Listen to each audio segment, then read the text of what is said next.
tem uma afirmação do Perry Anderson que é muito importante, que diz: quando finalmente a esquerda chegou ao governo, tinha perdido a batalha das ideias. Hegemonia, no sentido gramsciano, é isso, quando mesmo aqueles que são vítimas ou são adversários incorporam os teus valores. Então, esse é o elemento decisivo. No Brasil e fora do Brasil, a disputa fundamental é ideológica, é de valores. Mesmo onde nós avançamos, como no Brasil, Argentina, Venezuela, não conseguimos construir ainda uma ideologia, quase perdemos a eleição por causa dessas coisas. A nossa esfera é a esfera pública, em que o fundamental não é o consumidor, é o cidadão. O fundamental não é a mercadoria, é o direito. Então, o que pode ter de socialismo, de anticapitalismo aí? Fortalecimento da esfera pública. A esfera pública tem embrionariamente um elemento anticapitalista, porque ela favorece o direito e não o poder de compra, o cidadão e não o consumidor. Cria espaços territoriais de direitos públicos, etc. Então, nós estamos criando embrionariamente um elemento anticapitalista. Mas esse é o embrião que eu diria que articula neoliberalismo, pós-neoliberalismo e socialismo. Fortalecimento da esfera, sobretudo porque a nossa via estratégica hoje não é a luta armada. Ela é justa, mas ela é ineficiente. Desde os anos 60, da necessidade de termos um partido que efetivamente tivesse no escopo, no horizonte, né, o socialismo. Nós não estamos numa política de via chinesa, via castrista, luta armada, ou não é. Qual é a nossa estratégia? Dizer, a nossa estratégia é de uma democratização profunda. Todos nós somos a favor da reforma política. Não é? Por quê? Porque nós estamos de cor, sabemos de cor e salteado que esse sistema que está aí foi feito para liquidar com o partido da esquerda. Eu não entendo que a saída para a nossa estratégia política ou de longo prazo seja nós voltar à austeridade fiscal, ao ajuste fiscal. Quer dizer, essas palavras e esses conceitos e essas políticas não fazem parte da nossa história.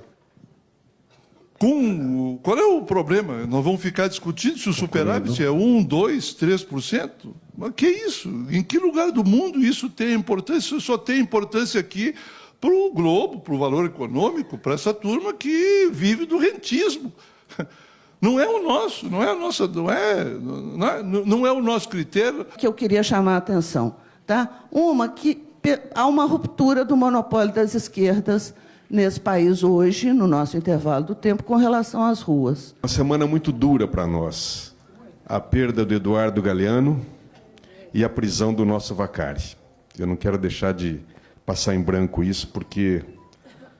Mas nós, governo e partido, sem dúvida nenhuma, nesse tempo, abrimos mão de uma tarefa fundamental, que era exatamente a tarefa do debate, da qualificação das pessoas e da comunicação de massa, que essa sim poderia fazer um instrumento fundamental para essa tal de estratégia de maiorias, ou seja, de discussão dos nossos valores. Quando eu me insurjo contra a condenação desse ou daquele no partido, quando eu fui contra, e quero dizer publicamente isso aqui, que o Vacari abrisse mão da tesouraria do partido, é porque eu acho que o negócio não é esse. Não é com moralismo que nós vamos mudar essa questão, porque nós, de fato, fomos levados de alguma forma e tragados, quero insistir, coletivamente, por um conjunto de valores dominantes. Sinceramente, eu não vejo outro caminho. E quero insistir, o caminho não é o moralismo, é uma ética de acordo com o nosso projeto, a nossa necessidade de retomarmos, de fato, a nossa ousadia na questão da comunicação. Eu não acho que a gente tem que perder tempo em fazer um debate sobre o negócio de mudança de lei. Podemos fazer mudança. O problema não é esse. Eu estou lá em Brasília desde 2003 e assisti, só no nosso governo, o crescimento das redes de comunicação que gente que não tem nada a ver com o governo foi fazendo. Vou citar dois exemplos. O exemplo da Igreja Católica e das igrejas evangélicas. Enquanto a gente ficou de braço cruzado, o nosso governo foi fazendo concessões, e tinha que fazer, porque chegavam as demandas lá. E nós ficamos de qual tamanho? A nossa imprensa sindical, a nossa imprensa... Eu não falo de imprensa partidária, eu falo de iniciativas que podem ser tomadas, que devíamos tomar, mas que podemos ainda tomar. Queria insistir, pelo amor de Deus, nisso. A gente governa o nosso país, né, há já 15 anos, e se a gente for olhar, realmente nós não disputamos a consciência do povo brasileiro. Concluindo. Ainda não consegue apontar o link de ligação do nosso processo de construção política com a real condição e situação do exército de negros e pardos que compõem a sociedade brasileira. Que é um feminismo que é anticapitalista, ele é antirracista. Um minuto. Ele é antirracista e, portanto, ele é antineoliberal, e a gente entende que não existe feminismo sem o socialismo. Portanto, eu entendo que, para a compreensão da crise que nós vivemos, a crise do partido e no partido, nós precisamos renovar internamente a nossa agenda feminista. E eu queria fazer um comentário sobre isso. Que, para poder cair nesse imbróglio e optar pelo governo de coalizão, a gente teve que abrir mão, né, do discurso de classe. Em determinados momentos, a gente não coloca a luta de classes na rua. A gente não coloca a discussão ideológica. O que salvou o Lula em 2005 foi justamente isso. A direita começou a pressionar, o Lula fez uma plenária com 5 mil dirigentes sindicais no Juventus, colocou a luta de classes na rua, eles desistiram da ideia do impeachment, e vamos sangrar, e a gente ganhou a eleição do mesmo jeito. Fica fazendo coalizão lá em cima, fica fazendo acordo com o Levi, fica fazendo acordo para aumentar a taxa de juros, e não ouve a militância do partido. Não propõe a reforma dos meios de comunicação. O que o Paulo Bernardo está fazendo sentado em cima do projeto da reforma? Por que não faz a reforma política? Vai ser lamentável a gente terminar o nosso governo sem a reforma política. Um minuto. Porque nós estamos indo para o matadouro, nós estamos sacrificando os nossos principais dirigentes, e se a gente não fizer a reforma política e uma hora a direita ganha a eleição, não mudou nada esse país. Eles vão passar régua em tudo que a gente fez e tudo vai continuar igual.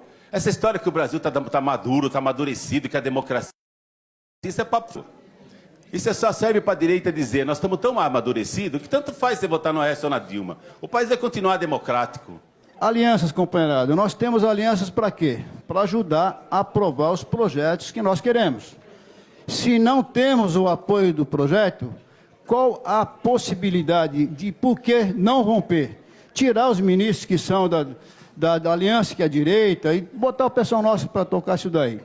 Segundo ponto, patrocínio, comunicação, Gilberto. O Gilberto fez a pergunta, o que fizemos? E Gilberto respondeu, não fizemos. E não fizemos mesmo. Pergunta que eu faço, há ainda a possibilidade de fazer alguma coisa depois de 2007, antes de 2022, mudando, retirando o patrocínio das principais empresas, da empresa de comunicação, das empresas que têm mais influência no país.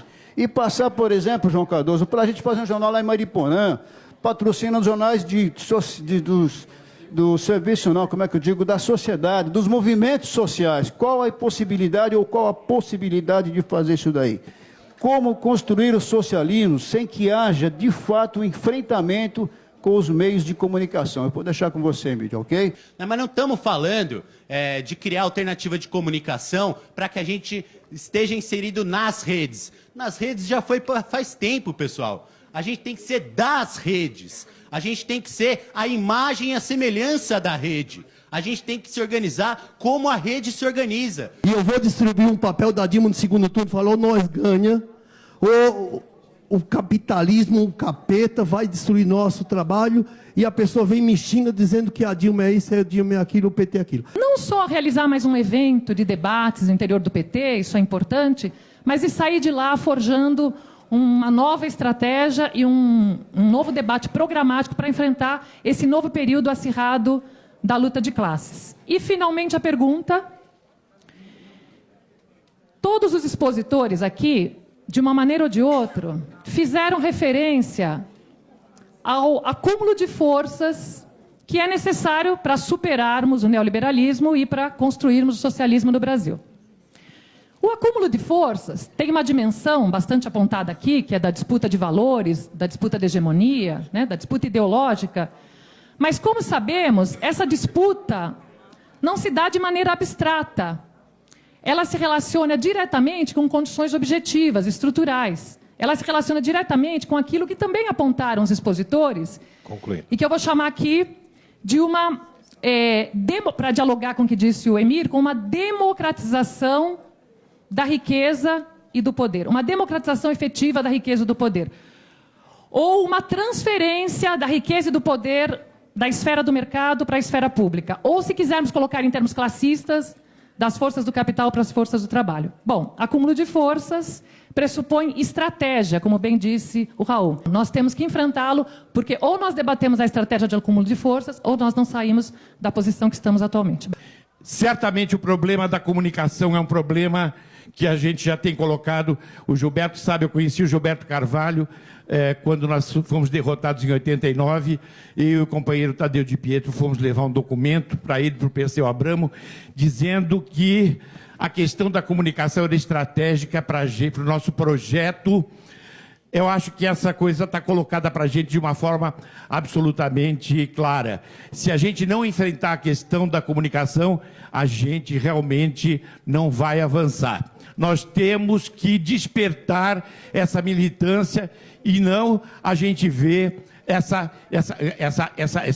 essas convocações que foram feitas aí para essas manifestações, esse convescote de rico aí na Paulista, entendeu?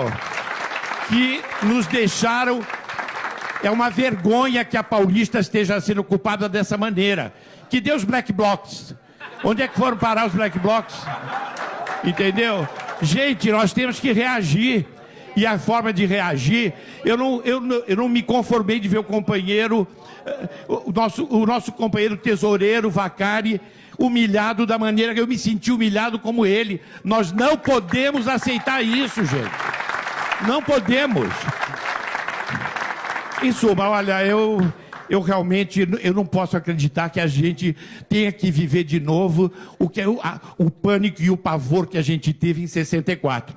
Nós já avançamos demais e não podemos recuar. E nessa questão de que as mudanças que nós propusemos ao país não podem ser apenas baseadas no que o orçamento suporta, mas é preciso mexer nas estruturas, e isso é uma coisa fundamental. Que essa questão dos meios de comunicação é vital para a gente poder fazer a disputa de hegemonia de maneira correta no país. E, finalmente, a gente lembrar que a opinião pública, ela, por vezes, ela chancela aventuras autoritárias, não só no Brasil, mas em muitos cantos, não é?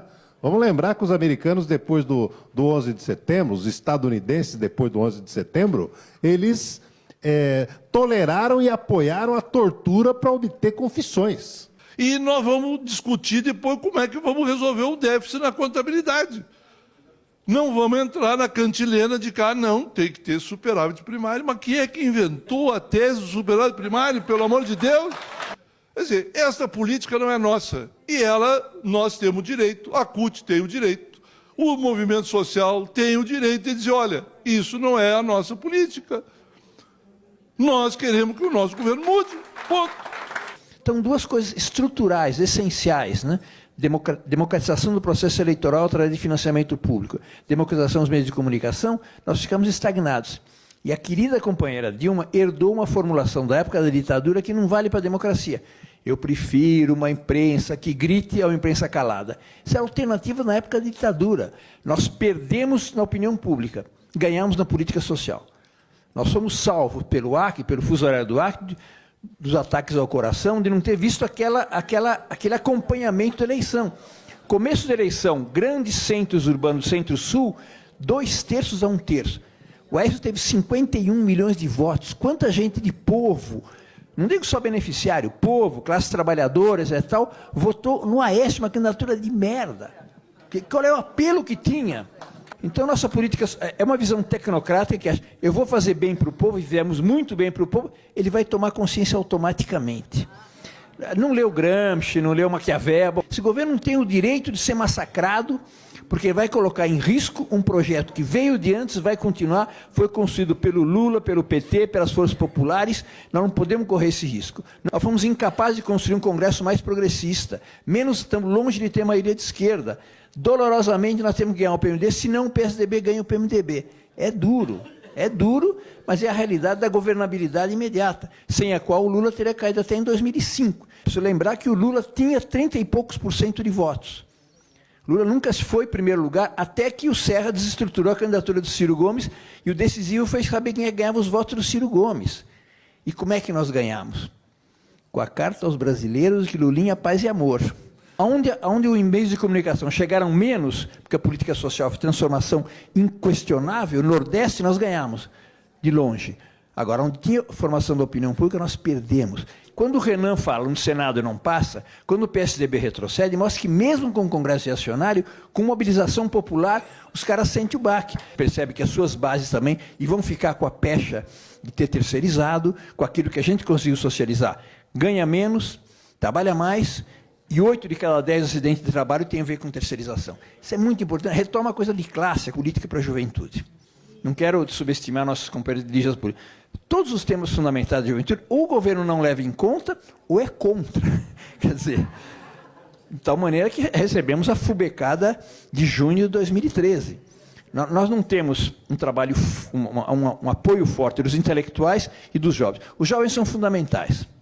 Os intelectuais não são fundamentais. Fundamental é a reflexão teórica. A militância pode fazer. Para a questão dos movimentos sociais, o Partido Comunista Italiano tinha um esquema, que era ter uma lista de candidatos independentes dentro do partido.